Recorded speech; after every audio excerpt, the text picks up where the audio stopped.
কেবল সরকার পরিবর্তন নয়, বরং শাসন কাঠামো সহ পুরো সাংবিধানিক পরিবর্তন করে নতুন একটি বাংলাদেশের যাত্রা শুরু করতে চাই, যেখানে প্রকৃত গণতন্ত্র, ইনসাফ এবং সাম্য নিশ্চিত করা সম্ভব হবে। যে গণহত্যার বিচার দ্রুত সময়ের মধ্যে কার্যকর দেখতে চাই এবং বিচারিক প্রক্রিয়ার মাধ্যমে আওয়ামী লীগের রাজনৈতিক ফয়সালা এই বাংলার মাটিতে করতে হবে।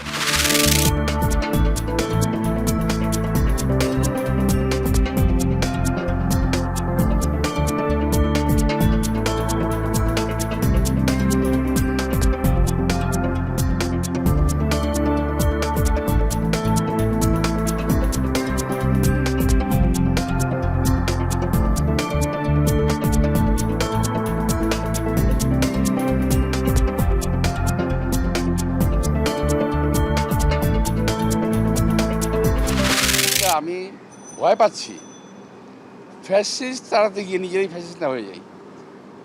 যারা কথাগুলো বলছে তাদের ভাবভঙ্গি, অ্যাটিটিউড, কথাবার্তা মনে হচ্ছে দেশের মধ্যে নতুন একটা ফ্যাসিজম পয়দা হচ্ছে। আওয়ামী লীগের এবং আওয়ামী ফ্যাসিস্ট সরকারের বিচার বিএনপি চায়, আমি চাই, সবাই চায়। তো বিচার করতে কেউ নিষেধ করে নাই, বিচার হতেই হবে। বাংলাদেশের মাটিতে যে গণহত্যা হয়েছে, এই গণহত্যার বিচার হতেই হবে। সরকার সকল রাজনৈতিক দলের সাথেই কথা বলবে। নির্বাচন গণপরিষদ হবে নাকি সংসদ হবে নাকি স্থানীয় হবে নাকি অন্য কিছু হবে, এগুলো তো সরকার নিশ্চয়ই রাজনৈতিক দলগুলোর সাথে কথা বলে ঐক্যমতের ভিত্তিতেই করবে। আর এক একটা রাজনৈতিক দল তার এক এক ধরনের কর্মসূচি, সে তার কর্মসূচি অনুযায়ী কথা বলবে, এটা তো সরকারের বিষয় না। একজন অসচ্ছল লোক যদি জাকাতকে পরিপূর্ণ আমানতদারির সাথে তিনি যদি গ্রহণ করেন, দ্বিতীয়বার তাকে আর হাত পাততে হবে না ইনশাআল্লাহ। কিন্তু আল্লাহর রাস্তায় হাত জোড় করে অনুরোধ করব, শাড়ি এবং লুঙ্গি বিতরণ করবেন না। 20 টাকা, 100 টাকা, 50 টাকা দিবেন না।